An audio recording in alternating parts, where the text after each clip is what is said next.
because we have a lot going on and this is just supposed to be a morning training. If you have any questions, just go ahead and type those into the chat.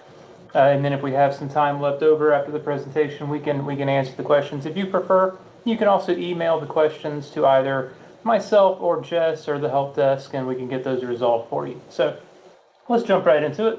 This is WIOA case management training. It is presented by myself and my employees in the WD state reporting section. So they also run the help desk. They will be the ones running the demo after this presentation. Let's see if I get this to switch. Okay, we'll start with case management strategy. There are 3 tiers to strategy for case management. It starts with intake and suitability, of course. This is an excellent time for you as the case manager to observe the client's behavior, the level of their interpersonal skills, and how dedicated they are to a sustainable career path. So keep in mind that suitability is the only time a case manager can refuse services to an eligible client. Oh, we got a few more people coming in, so all right. So yeah, it's incredibly important, right, that you take the time to assess your client, potential client, before you actually enroll them into Alabama Works. Keep in mind that once someone is enrolled in Alabama Works, that is an irrevocable decision. You cannot unenroll them at a later time, and they will count towards the performance for your organization.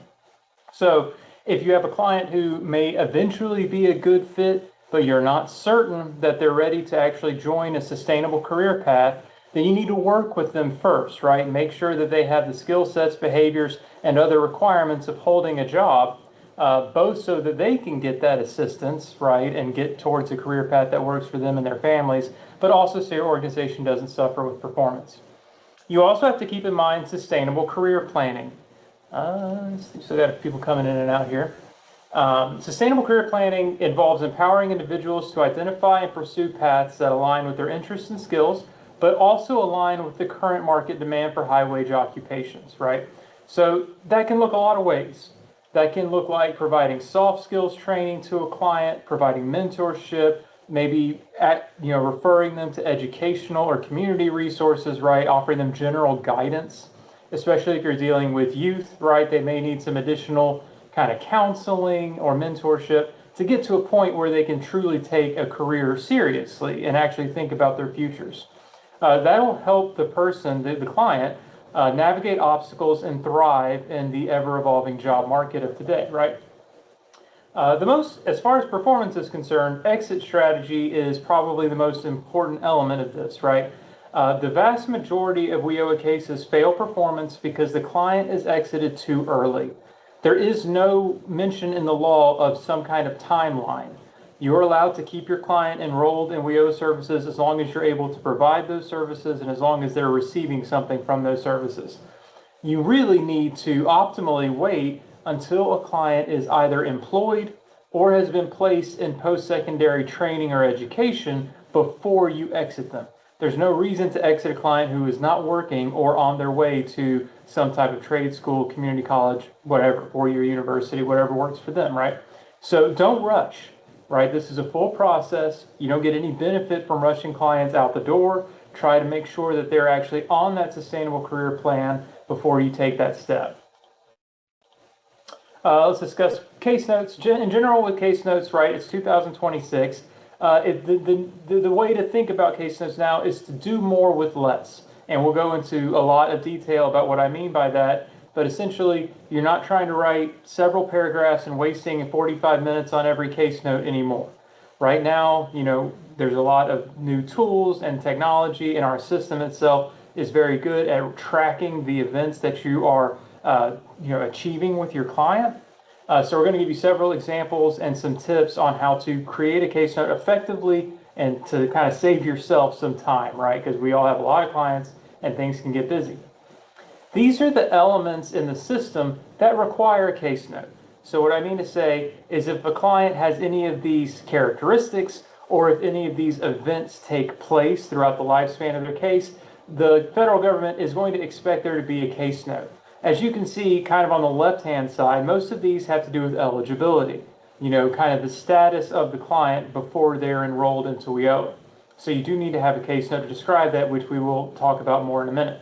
The right side kind of discusses training events and other types of important events or markers of events that occur in a case.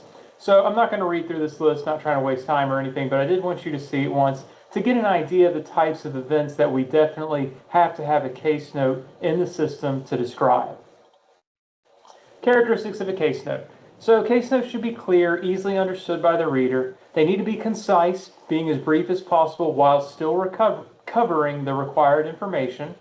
They need to be factual, so there shouldn't be any like opinions or anything like that in there. It needs to be objective facts or determinations that you make based on objective facts. Case notes need to be relevant. I say this several times throughout the training because this is a common problem that we see. Every case note needs to describe an event related to WIOA. We don't need to go into detail about the personal lives or anything like that of clients.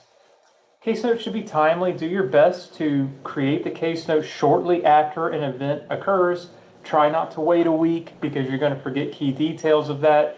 You need to just get those in as soon as possible. That's why we're trying to help you write them quicker and to be more concise with them as well. Case notes need to be identifiable. So at least once in every case note where you describe some person, we need that person's full name. That includes employers, other case managers, any other type of provider or community program or anything like that. We need to know who you're talking about and not just, James or something like that, because we do have to reference these in the future and they do get audited. Rules for writing case notes. Do not use a case note to vent or complain. That's a major red flag. We all probably know that it is easy to fall into a trap of kind of having a certain tone. I know that this, I was a case manager for several years. Most of us here in administration have done case management of some form before. So I totally empathize with the desire, right, to vent or complain in a case note, but you really need to hold off on that. It's a major red flag for auditors. We, state reporting, that is, we are actually also the auditing body of workforce development and WIOA. So we're telling you this as the people who will be auditing your files. If we see venting or complaining, we're going to have to review every case that you have to see how deep that rabbit hole goes. That's not the time or place for that type of discussion. Bullet points are preferred over paragraphs. This is not necessarily a rule, but like I said, we're trying to save you time. There's no reason to use an elegant essay format. We're not novelists here. Just use bullet points, right, to describe succinctly what is happening and how it's relevant to WIOA. That'll save you time right off the bat. Do not use shorthand or non-WIOA abbreviations without citing them, and as always, do not use slang, cliches, or jargon. Status and follow-up case notes should be entered quarterly. So what I'm talking about is any kind of check-in. If there hasn't been something that has occurred that's relevant to WIOA and you're just kind of checking in with the client, seeing how they're doing, asking if they need any help, but maybe they don't, or they just, you kind of have a short discussion with them, we don't need that to be put into a case note every single time, right? We would prefer that to be entered like on a quarterly basis. That is because we have to audit the case notes, and that type of event, it's not very relevant or important, right? I'm very glad that people want to reach out to their participants. Like, I want you to have that kind of relationship, but it's kind of a waste of time to put it into the system if it's not relevant and important to what's happening in WIOA. We would prefer that you use a contact log or a telephone log to track that kind of minor communication. Now, I'm not like, here's this, I had to add this last line because I'm still saying create case notes. Significant events should still be entered as case notes as they occur. So don't misunderstand me on that. Do not comment on irrelevant details, right? We do not view, as auditors, we do not view extra or personal information in a case note as positive. Like, that could be viewed as an improper use of a government record or an invasion of privacy. So make certain whatever you're saying in a case note actually has something to do with your WIOA program. A few more rules. Always list the date. This is very similar to listing the full name. We need to know who you're talking about and when the event occurred. Now, the system will keep track of the day you create the case note. So it's okay if you say something like today, right? Today the client came in. If you're creating the case note on the same day, right? But you do not, for example, don't write something like last Thursday. That really doesn't help the auditors 2.5 years from that day. Then we have to pull up an Outlook calendar and scroll back, 26 months or something. That's very frustrating and time consuming for us. We need you to be precise. Say the full date and date format, or say something like on this day or today. There's a subject line for every case note, as you'll see in the demo coming up in a bit. We need that subject line and title line to be descriptive. Do not create a case note with the subject of case note or contact or anything else like that. Give us a preview of what the case note is about. That is a requirement, because for one thing, you don't want the auditors to be wasting their time going through every single case note you have because they're looking for a specific event. That's not good for you or us, right? That just gives us more opportunity to find something else that's wrong. So be very descriptive when you're creating your case notes, right? Case notes need to document a significant step. Do not create an all is well or training continues case note. If a service is open in the system, the assumption we make is that all is well and training continues. We need to know if all is not well or a training is discontinuing, right? So again, this all has to go back to every case note needs to describe something significant. Provider and partner interactions follow the same rules, include dates, include full names. And as part of the theory behind this, case notes are used in concert with documents. So when we do audits, we have generally 2 or more screens. One of the screens will have all the documents you've uploaded into the case. The other screen will have your case notes. So as a rule of thumb, if the information is described in detail in a document, there's no reason for it to be described in detail in a case note, right?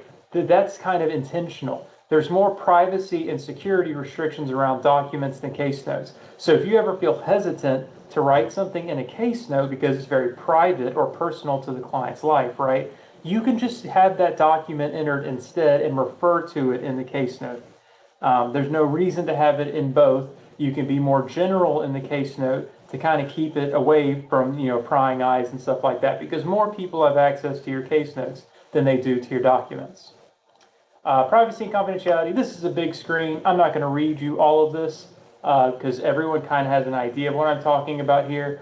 But just be very careful when you're putting in information into the system, right? Highly sensitive information sometimes takes forms that we don't expect. For example, the most common problem we see are things like living arrangements and relationship status. No one has a boyfriend or girlfriend in our system, right? That is actually considered confidential information. They can have spouses because that is a publicly recognized, relationship that's decreed by law. So that's kind of fine, but don't say, James's girlfriend came down to pick him up or anything like that. It's just not, it shouldn't be in there. It's not relevant anyway. So in addition to case notes that are just entered to describe services or important events, we expect every case in the system to have one of each of these types of case notes. There should always be an intake and eligibility case note. If you put the participant in some kind of training, we need a determination of training need and suitability case note to describe why that training is good for the client and why the client is suitable for that type of training. We need training beginning dates and ending dates. And then we need both service closure and exit case notes and follow-up case notes. So this is a really good list of every single case should have each one of these case notes. If you're not doing any kind of training specifically with the client, if they're just getting soft skills and guidance and mentorship, you don't really need the CD, training begin dates and end dates, or even the documentation of training need. You do still need to discuss suitability because, like I said, whether they receive training or not, every participant is expected to find a job after they exit your program. So suitability is always relevant. Initial case note requirements. So the first case note should always have a description of why the participant is being enrolled in your program and a few ideas of what types of activities and services you plan on providing. For youth, we need you to discuss the objective assessment and the individual service strategy that's relevant to that client as well. You need to describe that initial assessment, including any tests or scores, like for example, the TABE test is the most common. Make sure you list those details in minimal detail as far as if you're trying to get a client into a job with a high physical demand or that requires it some kind of expert technical skill or anything like that. you do need to kind of briefly go over why you think the client is a good fit for that training or that occupation. But at the same time, don't make the participant's personal history part of the record unless it is actually relevant, right? For participant barriers, I prefer that you list the client as disabled, disadvantaged, or skills deficient. You know, there's no reason to go into a lot of detail about those like statuses, because there should be a document uploaded to kind of discuss in detail what you're trying to describe as far as the way they're maybe economically disadvantaged, or the way that they may have some kind of physical or mental disability, right? Let's try to give our clients the same amount of dignity we would expect to be given if we were to go to a government and, you know, expect some kind of service. This is a sample case note, just so you can kind of see what we expect to see when we do like an intake or eligibility, that first case note. And as you can see right at the bat, this isn't very long, right? It is to the point. Every single line discusses something relevant to the case and to the enrollment in WIOA. You know, completed intake, assessment, eligibility on this date, filed documents in Alabama Works, there was a TABE taken, here's the score, a brief description of the client's work history, a brief description of the proficiencies and the IEP process, right? And then maybe some of the client's strengths, and what are some of the programs or possible future occupations that we discussed with the clients, right? This second line here is for an ITA. So if you're, you know, doing an on-the-job training, ITA, apprenticeship, any kind of training program, maybe give us a few more details about that as well if you have that information handy. So one important tool for you guys to use if you want is the case note template. Alabama Works actually allows you to custom make templates for your case notes. So if you find yourself, or as a manager, if you find your employees writing the same kind of case note over and over again, or if you have some kind of service or activity that every single client that you enroll goes through, consider creating a case note template. That way you can create a case note with the simple click of like 3 hyperlinks in the system. If we have time, we'll try to demo that for you once we start the demo in a bit.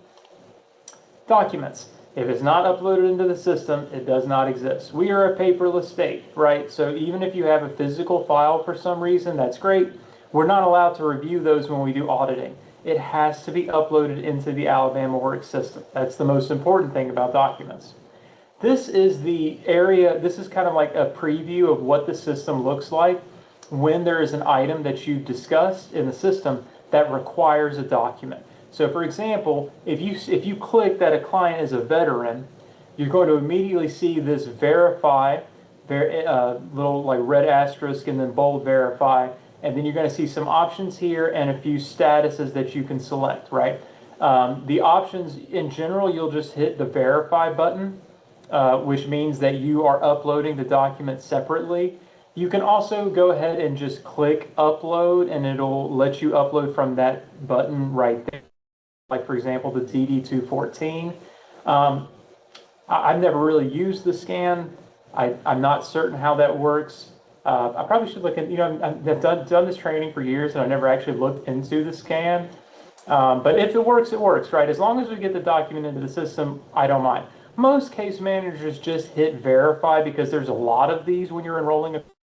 They'll hit verify, select the document that they have in front of them, and then they'll upload all of those documents in one go. That is definitely a more simple, I think, way of going about it. But it's up to you. You should not see the link button anymore, and I will not be taking any questions on it. Okay, WIOA elements that require case notes or self-attestation as appropriate. So with these elements, you can case note or you can use a self-attestation form. It's kind of up to you. Most people will just use a case note, but if it's something highly sensitive or there's some type of situation, something else going on with the client, and you don't really feel comfortable putting that information in a case note that's more widely viewable, feel free to have the client upload or have them complete the self-attestation form and then just upload that into the system. Like I said, there are far fewer people who can review your documents, so it kind of adds a layer of protection to the information.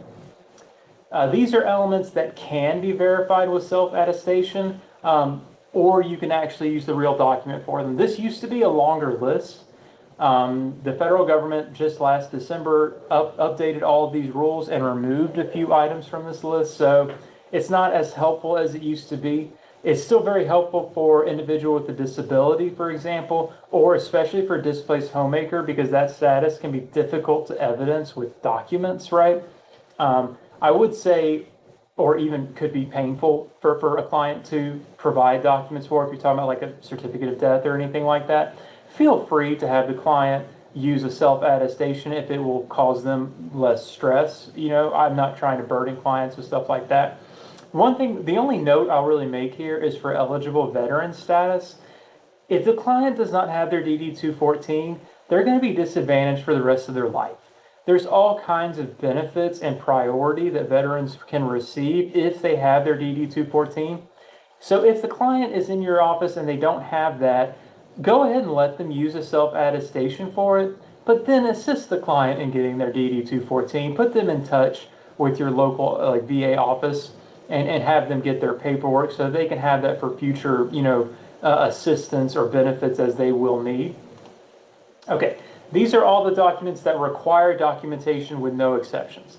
So obviously the first one is the worst one. This is all the public assistance. So most of these come from DHR or from the Social Security Administration. If you have a client who's on SNAP, TANF, SSI, or any other kind of public assistance, we absolutely have to have a document from that agency or signed by a representative of that agency saying that they are a member, like they're actively receiving those benefits. One workaround on this is for SNAP specifically. Because SNAP has a physical card and is a food assistance program, if you have a client who has a receipt where within the past 6 months they have purchased something using their SNAP card, the number on the receipt should match the number on the card. And that is like uploading a copy of a scanned copy of both of those. We can kind of evidence that they're receiving SNAP. If you have any questions about that, feel free to get in touch with the help desk. I worked for THR for 4 years, so I'm very aware of how difficult it can be to get in touch with the DHR case manager. So I'm very much open to finding ways around this, as it can create a lot of burden on you as the WIOA case manager to try to keep track of this and get documents for it. But like I said, so that's kind of one workaround. Feel free to use that if the client has a recent receipt and the actual physical card handy. Date of birth, this is a new one, obviously, but you do have to have some kind of document for that. In general, this would be like a driver's license or a state ID or the birth certificate. Low income status. We used to be able, the ones in bold are ones that we used to be able to use documents for. We can no longer, or use self-attestation for. We can no longer do that. Now we actually require a document, which can be very challenging. So if the client has copies of their pay stubs, or most recent pay stubs at least, or if they have their tax return information, they can also use bank records. The system will have a list of the types of documents that you can use when you try to go through it. But we do actually need some kind of document for that from now, like since December and moving forward. It's a little harder if the client has never worked. And I know has access to some form of wage matching for those types of clients, because I think we have youth providers in this call as well. So we're still kind of troubleshooting that. If a client has never worked and is, obviously if you have a youth client, you should be looking at their parents' income as well. But if you are in a position where maybe someone is disabled or it has they're living on their own with public assistance or something like that, contact the help desk and we'll kind of figure something out. This is a very new rule, so we're still trying to provide some technical assistance and troubleshoot what we can do about it. But in general, just make every effort to get some type of document. I'll do the questions at the end. But yeah, I saw that question come through. We'll look at that as soon as I finish here, because I don't want to get too far behind on our busy morning. Basic skills deficiency, that will be the TABE test. Provider name, don't worry so much about that, because you should have, if you use some type of alternate provider, you should have a contract with that provider or something similar, a referral or something like that. Credential information, we need a copy of the credential. Employment information, so when a client exits the program and finds a job, we will need employment information. You can use a pay stub or anything like that, but we also have a document in the system on Staff Online Resources that's called the Employment Follow-Up Survey. That's a very useful document. Either the participant or the employer can fill out that document. Oh, sorry, I'm distracting myself, but Cecily or Jess, if someone asks a question in the chat and you know the answer, feel free to just, yeah, bam, always on the same page. Excellent. So yeah, Jess and Cecily will try to answer the questions as they come through on the chat. But like I said, the employment status or employment follow-up survey is a great tool to try to capture that performance information after a client exits. You can either have the employer fill it out or the participant can fill it out and sign it. So that can very much help when you're trying to get that documentation. Measurable skills gains, usually these will be like report cards or transcripts. It might be a copy of like a certificate that you get like before receiving a full credential. You know, for example, if like you're getting, well, I thought I had an example handy, but it's still kind of early on a Monday morning. But you know, if you like, there's several types of tiered exams where you have to take this test, to take this test, to take this test to get this credential. That's another example of an MSG. We'll cover this in detail in a minute when we get to the performance section. Data program entry, that's going to be whatever application you're using. So some people use a paper application, which is fine as long as it's been approved by Jess. But you can also use the system itself once you complete the enrollment and the registration in the system, like Cecily will show you in the demo. There is an option to print out all of that information into an application form, and it'll have a signature line and everything for the client to sign, and then you can just upload that right back into the system and have that serve as the application. That is a little bit, I think, a little bit easier than using paper applications, but it's up to you. Okay, uploading documents. So validation law requires several items to be verified, right? We just discussed that. There will be a blue verify hyperlink whenever you enter information that requires a document. All eligibility documents should go together in one file. You do not need to upload those separately. That way we can just go through and make sure everything is there in one single file without having to pull up several pop-ups to look at that. Other topics and files should be uploaded separately and detailed by topic. For example, career exploration, interest, aptitude testing, anything like that, those kinds of files should be uploaded separately from the actual raw eligibility documents, you know, the application, the driver's license, that type of stuff. Don't upload blank pages, right? Check your scanner settings. If you notice blank pages being uploaded, it might do well whenever you upload a document to go back and click on it to make sure it actually pulls up, because we do have this happen quite frequently, and it can cause you to fail in data validation and auditing down the road. Make certain that dates match. That's an important thing. Sometimes the system will default a date to the day that you're putting in the information, but that might not always be when that event occurred. For example, the date that you receive a report card, for example, might not be the day that the report card actually was given to the student, right? So make sure that when you're putting in dates, that you check the document that you're uploading to make sure that you're putting in the exact same date. Make sure you're uploading the correct documents to the correct person. This sounds like a minor mistake, but youth providers in the past have actually lost funding because of this. If you upload something to the incorrect person, you're allowing more people to see that private information. That is a careless mistake that can be seemingly easy to commit, right? But can have serious repercussions for your entire agency. So when you are uploading documents, take a moment to make sure that the name at the top of the screen matches the name on the document. Cannot stress that enough.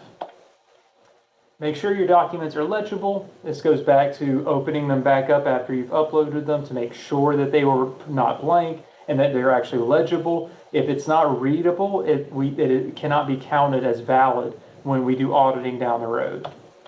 That's especially a problem with Social Security cards and driver's licenses, so kind of make sure that those items are legible when you upload them.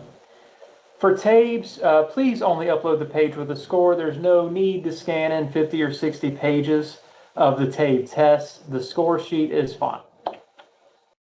Try not to upload outdated documents. The only forms you need to upload into the system are on Staff Online Resources. We update those every time the federal government has a whim and decides to change something. So it's very important that you go ahead and use those new documents from Staff Online Resources. Don't print out a bunch of them and then keep using them for 2 years. That's a problem we had in the past, so we're trying to move past that. Every document has to be filled out. Again, sounds so simple, but it's something we see all the time. There should not be blank fields on any of the documents from our Staff Online Resources section. If information is not applicable to the client, write not applicable or NA. That way we know you at least looked at the information to make sure and weren't just having them fill out what you felt was most important. Are there any questions that we didn't get to answer? I think Jess handled them. Does anybody else have a question before we move on to performance?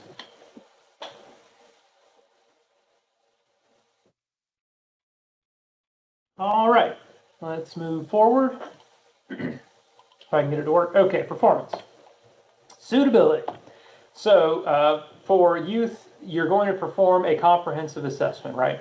So this is a detailed assessment of the participant's education level, work experience, career goals, barriers, all that good stuff, right?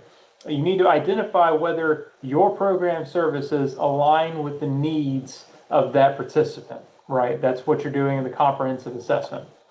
Then you need to evaluate the participant's commitment and motivation. So especially for youth, right, this is a common problem. You need to make certain that the participant actually has a willingness to engage in your program. You need to assess whether they're ready to work towards employment or other education goals. If they're not, there's a high likelihood that they're not going to eventually get a job or go into post-secondary education, which will be a failure for the performance of your WIOA contract, right? So if you find that a youth is not willing to engage in the program, has not really been prepared for the workplace in any way, it might be a good idea to work with that youth before you enroll them into WIOA, right? To try to get them to a point where they can be serious about the program. That way it might be a little bit easier for your program to succeed. And you need to also make sure that there's an alignment with program services. So you need to compare the youth's needs with the services you can provide, right? You need to make sure that what your agency or organization is doing for participants is actually helpful to that particular participant situation, right? You also need to make sure that the participants' goals align with your resources and performance goals. So I have a few examples here in a second. And then, it's unfortunate, but there will be unsuitable candidates, right? That's why we're going through this whole process. We're not just rubber stamping everyone through to make numbers, because we're also concerned about performance. So if someone is not a good fit for your program, work with that participant to connect them to other community resources, government programs, whatever, right? Here are a few examples of those that might help them get to a point where they can actually succeed in the job market. So here's some examples of unsuitable candidates. So the first example is what I call high self-sufficiency. So if you have an 18-year-old with a high school diploma who's already working a steady part-time job and plans to enroll in college independently of any of your program's activities, right? This client is not particularly suitable. They don't face significant barriers or require the intensive services provided by WIOA, right? They may be better suited for general career services, which can be performed at the Career Center, or for self-directed programs, right? Because we're trying to help those who need the help, right?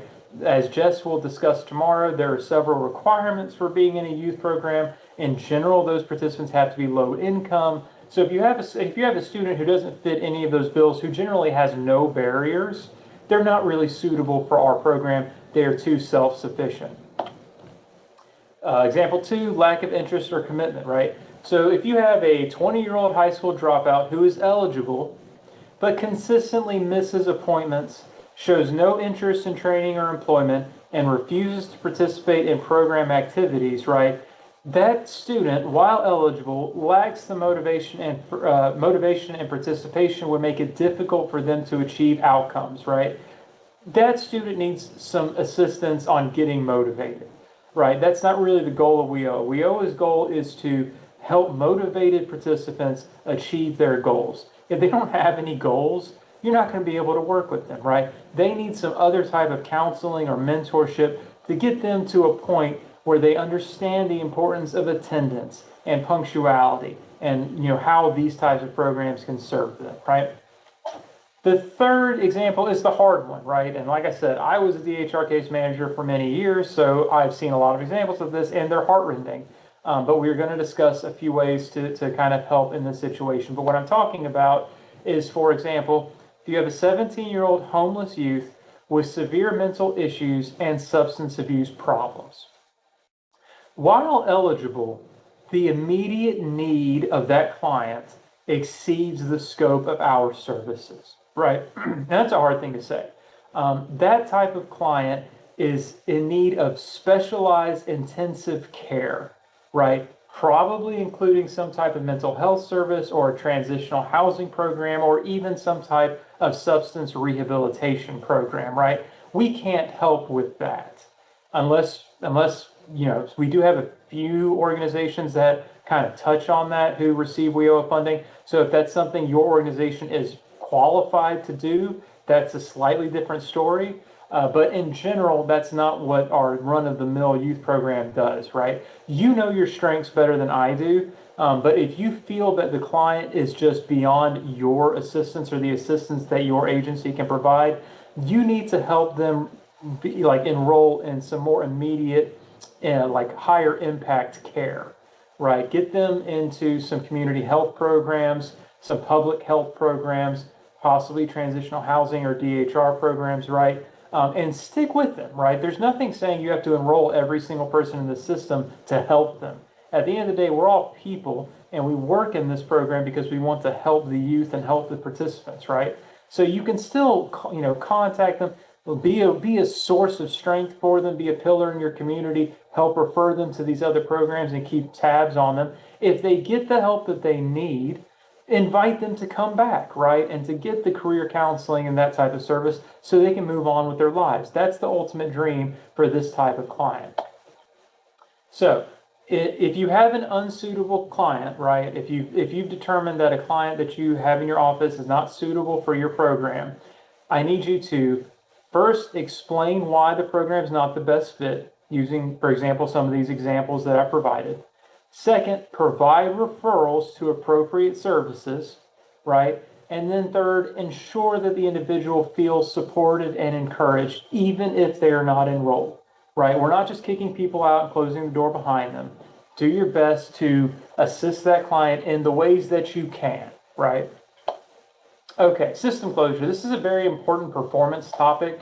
A prevalent threat, especially for youth programs, is system closure. This is when the system itself closes a service or even a case because it has remained inactive for too long.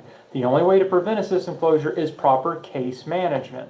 So this can occur when a projected begin date passes, a projected end date passes, or if an actual end date passes. So if you're putting in a service in the system, it's going to ask you for a projected or actual begin date and a projected or actual end date for that service.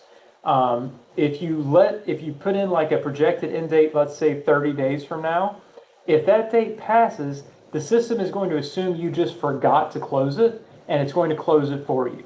The problem is it's going to close it saying it's unsuccessful. The system will never default to saying, oh, this must have been successful. It's going to assume you forgot because something went wrong, and it's going to default to unsuccessful. That's going to affect your training completion rate and your success rate, so you need to make certain you're checking up on those services as you enter them.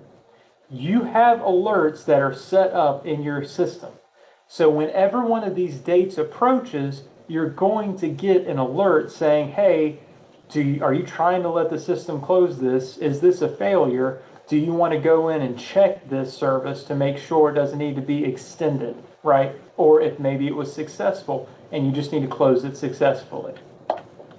Okay, performance measurements. There are primary performance measurements, secondary performance measurements, and then federal measurements. So I'll go into detail about the primary and secondary. By federal performance, I mean median earnings. At a local area or at a youth, especially at a program level for like your agency, you don't have a lot of control over what the earnings of these clients are. So we don't really audit your program for how much the clients make. We're more concerned that they have a job at all. So just focus on assisting the client in getting employed or getting put into post-secondary training of some sort. Employment. Like I said at the beginning, everyone has to get a job. As soon as you enroll somebody in WIOA, the system is going to start a clock to see if that person, after you exit them, is employed or for youth is put into post-secondary education. We measure this 2 times, 6 months and then 12 months after the participant exits the program. Like I said, the type of employment does not matter. They just need to have a job. The system calculates this with information that you enter in the follow-up ribbons. So in the demo, Cecily will show you all the follow-up ribbons and how to enter that information. Measurable skills gains. I'm going to give you a slide that shows who requires a measurable skills gain because this can be kind of complicated.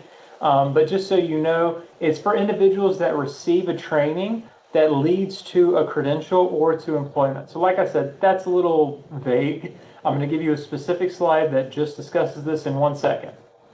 If a participant receives services across a program year, they may require multiple MSGs.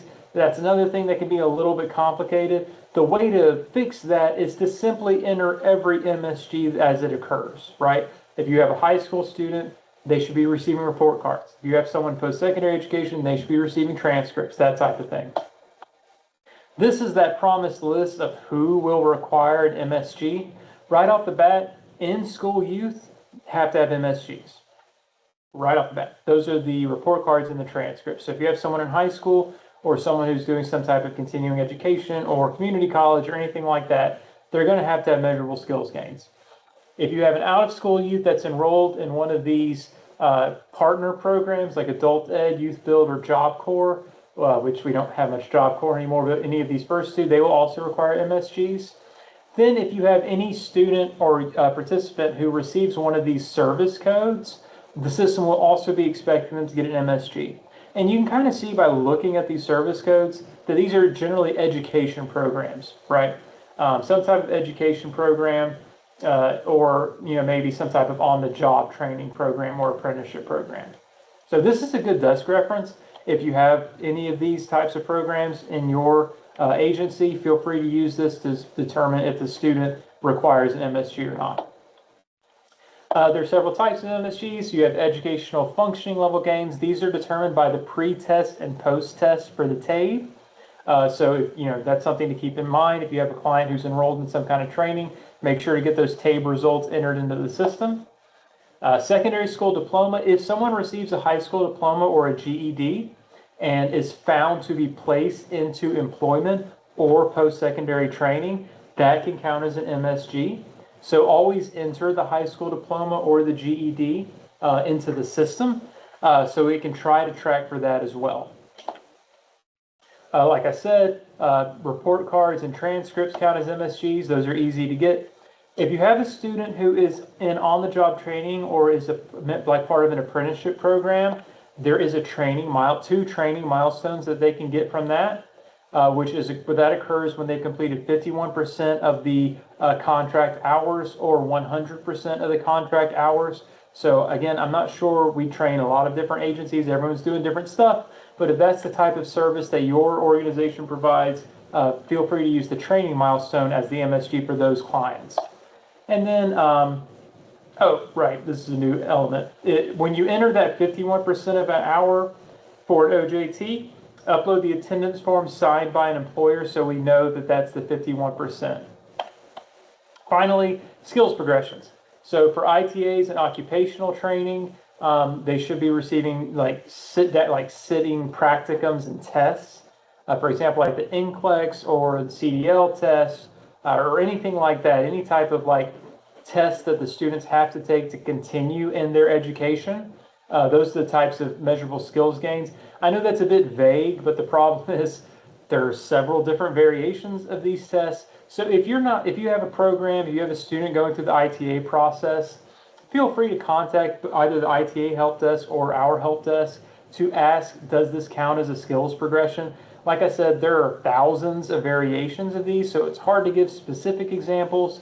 But if you have one that you want to check with, contact us, right? That's what we're here for. Credentials.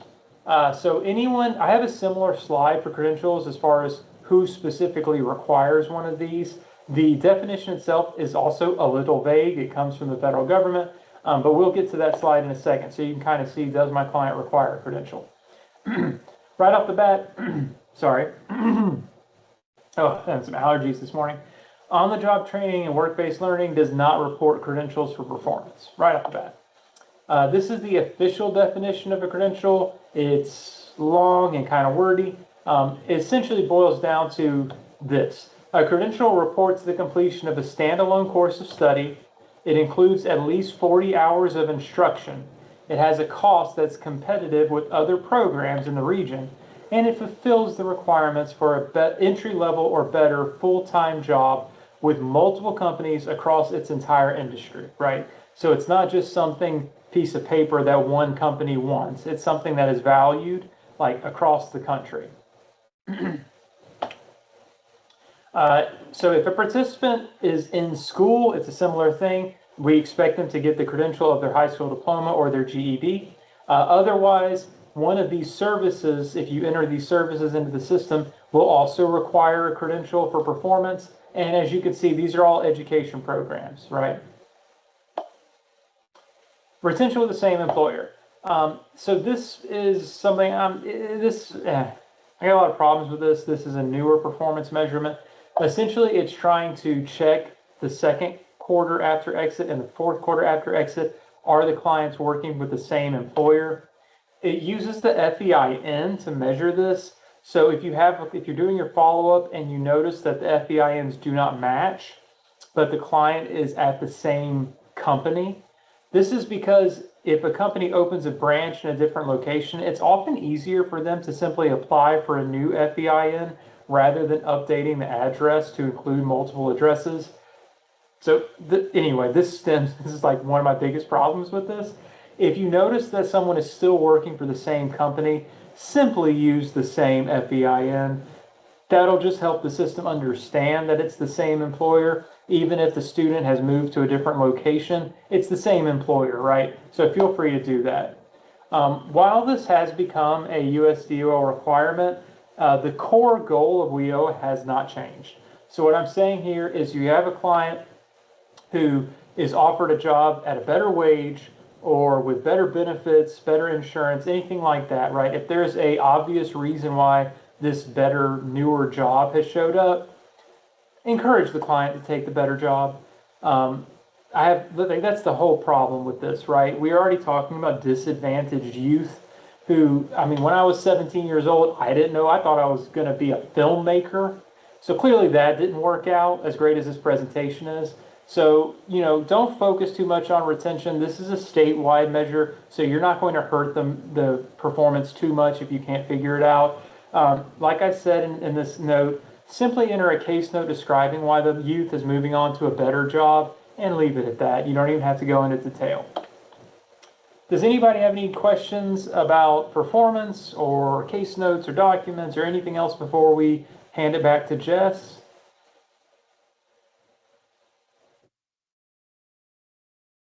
All right. This is my contact information. You can also contact the help desk directly if you have any questions, and I thank you for your attention. All right, we're gonna take like a short break, so if you need to use the restroom or whatever, this will be your chance. Let's say we'll start back at 10:35 with the Alabama Works demo.